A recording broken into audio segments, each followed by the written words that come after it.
주요 정치 이슈를 다루는 매일 챙겨봐야 할 뉴스를 시작하겠습니다. 미국의 통계학자 캐럴 라이트는 피겨즈 돈트 라이, 번 라이어즈 피겨. 숫자는 거짓말하지 않는다.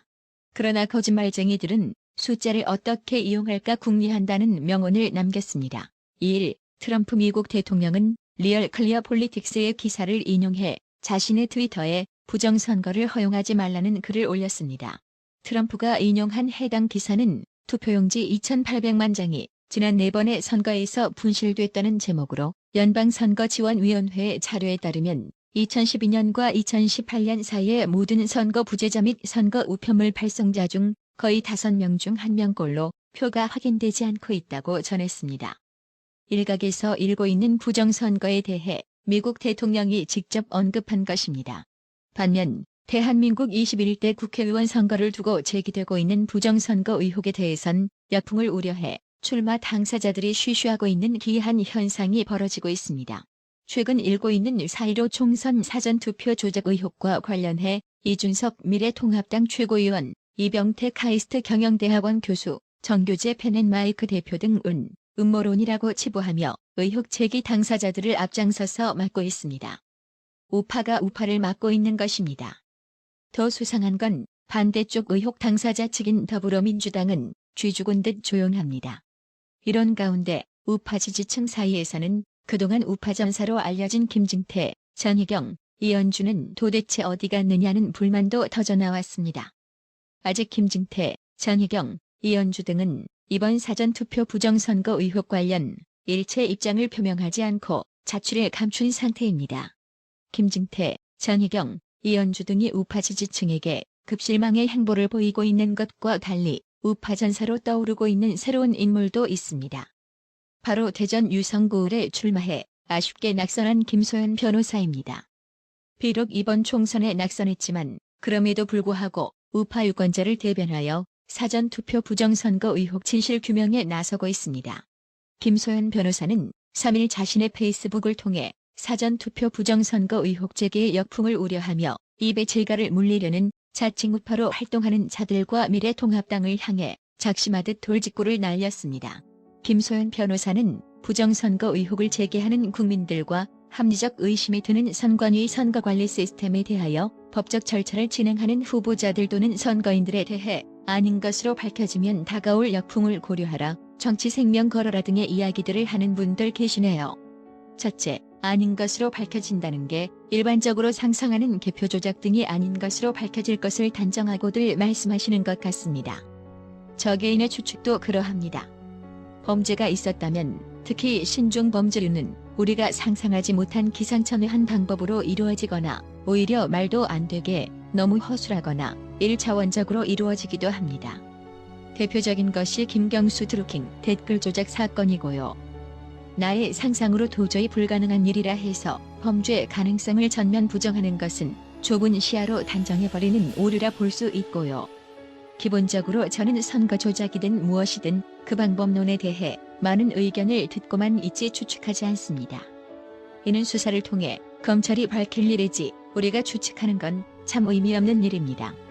또한 아무 문제 없다고 밝혀진다 한들 그 또한 아무 의미 없지요. 이미 증거보전 절차에서 드러난 선거관리 시스템의 위법사항과 부실관리 문제도 많습니다. 증거와 함께 제보받은 문제들, QR코드 사용, 서명 바뀐 문제, 타인이 내 이름으로 선거를 치른 사례 등이 충분히 많아서 이번 사법 절차를 통해 선거관리 시스템 전면을 개편하는 데 일조하게 될 것입니다. 나아가 국민들이 안심하고 소중한 한 표를 행사할 수 있게 건설적인 선거제도와 시스템을 구축할 수 있어야 하겠지요. 두 번째, 왜 정치 생명을 걸지요? 무슨 도박합니까? 세월호 음모론 제기하거나 그에 편승했던 숱한 정치인들, 지금 아무것도 밝혀진 게 없거나 오히려 문제 없는 것으로 정리된 경우들이 많은데요. 사법농단이다 뭐다, 이 사람들 정치 생명 내려놨나요? 오히려 바른 소리 잘 하던 금태섭 의원 정도만 비자발적으로 정치 생명 내려놓지요. 도대체 왜 이런 일로 베팅을 시키려 하나요? 예를 들어 성범죄 무고 사건 무고한 자들은 똑같이 처벌받아야 한다는 주장이라면 완전 100% 동의합니다. 그런데 지금 국민들 의혹 제기하고 혹시 모를 범죄 사실을 밝히려고 정해진 절차 안에서 사법 시스템에 따라 증거보전이나 본안 소송을 하겠다는데 여기에 왜 베팅을 하고 생명을 거나요? 성범죄 무고처럼 가해자 무죄가 밝혀지면 그 가해자가 무고죄의 피해자가 되듯 인격살인 피해자가 되어 사회적으로 회생 불가능한 상황이 되듯 이 사건으로 피해자가 발생하나요? 선관위 직원들, 공무원들, 대통령이 피해자가 된다고요? 아니, 우리나라 국민들, 검찰도 못 믿는 국민들 아닙니까? 선관위 직원은 어떻게 100% 신뢰하죠? 국가 공권력과 제도, 시스템에 대한 불신을 바탕으로 확인하자는데 대통령이 정치적 피해 볼 것을 걱정하나요? 우리 국민들이 언제부터 그렇게 국가 시스템, 공무원을 신뢰했지요? 이번 정권 들어 과학계 환경부 블랙리스트들, 합법적 절차를 통한 폭력과 위법, 우리 눈으로 확인하고 있지 않습니까? 왜 선관위 시스템 또는 문정권 총선 결과에 무조건적인 신뢰를 가져야 하죠? 이제 와서 드루킹부터 조국 사태까지 뭐 하나 믿을 수 있는 게 없습니다. 세월호 진상규명 외치며 의혹 제기했던 그 음모론조차 믿을 수 없지요. 그 믿을 수 없는 자들이 정권을 잡고 한 일들입니다. 그래서 더 의심하고 한 번 더 확인이 필요합니다. 의심갈 만한 각종 제보, 선거 조작 의혹 외에 관리 위법 부실 사항들이 넘칩니다. 선관위는 모든 잘못에 대해 사람이 하는 일이라 실수가 있다는 정도와 취지의 답변, 즉 내가 한 건 괜찮아, 뭐가 어때 정도의 답변을 하고 있을 뿐입니다. 우리 국민들은 그동안 선거 관리가 이렇게 되어 왔다는 게 놀라울 뿐입니다. 세 번째, 이 모든 게 아무 문제 없다고 결론 났을 때 미통당이 역풍 맞는다고요? 그래서 지금 지도부는 적당히 선 긋고 안 나서고 있고 그루밍 보수층은 아예 부정하고 단정적으로 민주당 편을 들고 확신을 하고 있지요. 그럼 된 것 아닙니까? 개인 후보들과 국민들이 역할 분담해서 잘 다투고 있으니 잘 되면 굿이나 보고 떡이나 먹자 심정으로 나중에 숟가락 얹으면 되고요. 늘 그렇듯 안 되면 나는 동조한 적 없다고 발뺌면 되지 않나요? 정당 이미지 지지율이요? 아휴, 한 가지 말씀드리지요. 그루밍 보수층이 비난하는 태극기 부대, 들딱, 그거 덕분에 이번에 지지율 그나마 40% 이상 나왔습니다. 그들도 당연히 우리 국민인데 그렇게 싫으면 그냥 다시 나가서 중도 정당 차리세요. 미통당 걱정하는 척 세련된 척 하시지들 말고요. 지지율 더 떨어질 게 어딨다고 이제 와서 걱정하는 척 남탓만 하는 못난 사람들은 정치를 그만두든가 나가서 차리시든가. 아니면 이제라도 정신 차리고 각자 역할 분담해서 할 일 제대로 하든가요. 입만 나불거리지 말고 방해나 하지 말고라며 글을 맺었습니다. 어때요? 구독자님들 속 시원하시죠? 이번 21대 총선에서 사전투표 부정선거 의혹 진상규명에 나서고 있는 민경욱 의원은 자신의 페이스북을 통해 이번 선거에서 문제가 되는 건 사전투표제입니다. 사전투표에만 QR코드가 찍혀있고 일일이 도장을 찍어야 하는 관리인 인장이 미리 인쇄된 채 배부됐습니다. 법으로 금지된 사항입니다. 사전투표 자체에 문제가 있었으므로 이번 선거는 무효라고 주장했습니다. 민경욱 의원의 이 같은 주장은 제158조 사전투표 해당 법조문을 근거로 제시했습니다. 제158조 사전투표 사망은 사전투표관리관은 투표용지 발급기로 선거권이 있는 해당 선거의 투표용지를 인쇄하여 사전투표관리관 칸에 자신의 도장을 찍은 후 1년 번호를 떼지 아니하고 회송용 봉투와 함께 선거인에게 교부한다라고 명시하고 있습니다. 만약 민경욱 의원의 주장처럼 실제 도장을 인쇄용으로 미리 찍어 배포했다면 논란은 더욱 거세질 전망입니다. 북한군이 3일 오전 강원도 비무장지대 DMZ 내 우리 군 감시 주소 지피를 향해 여러 차례 총격을 가해 우리 군이 대응 사격을 했다고 합동참모본부가 밝혔습니다.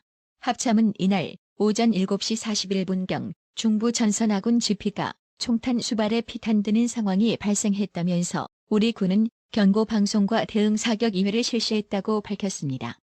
그러면서 합참은 의도적 도발은 아닌 듯 하다며 생뚱맞는 분석을 내놓았습니다.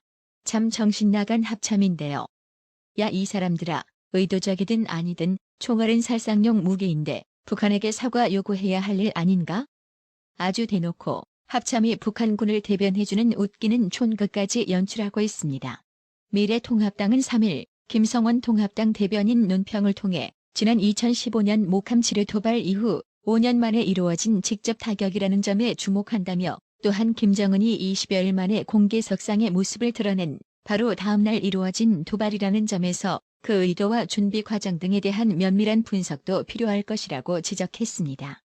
그러면서 무엇보다 우리와 북한은 4.27 판문점 선언의 후속 조치로 2018년 9.19 군사합의를 통해 JSA 무장화, GP 시범 철수, 상호 적대 행위 중지 등을 약속했다며 오늘 북한의 총격 도발은 그 어떠한 핑계도 용납될 수 없는 명확한 9.19 군사합의 위반인 것이라고 북한을 비판했습니다.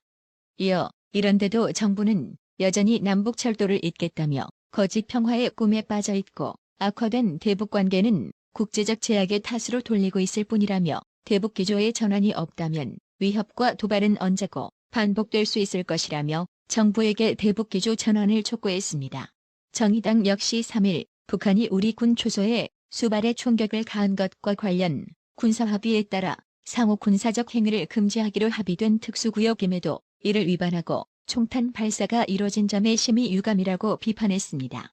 그런데 진짜 웃기는 건 태영호, 지성호 당선자가 김정은 사망설을 주장했다며 가짜뉴스 유포했다고 비판한 민주당과 김정은 사망설 주장한 이들은 비판 대상이 될 거라는 청와대는 이번 북한 총격 도발에 대해 놀라울 정도의 깊은 인내심을 보여주며 어떤 논평도 내놓지 않고 침묵하고 있다라는 점입니다.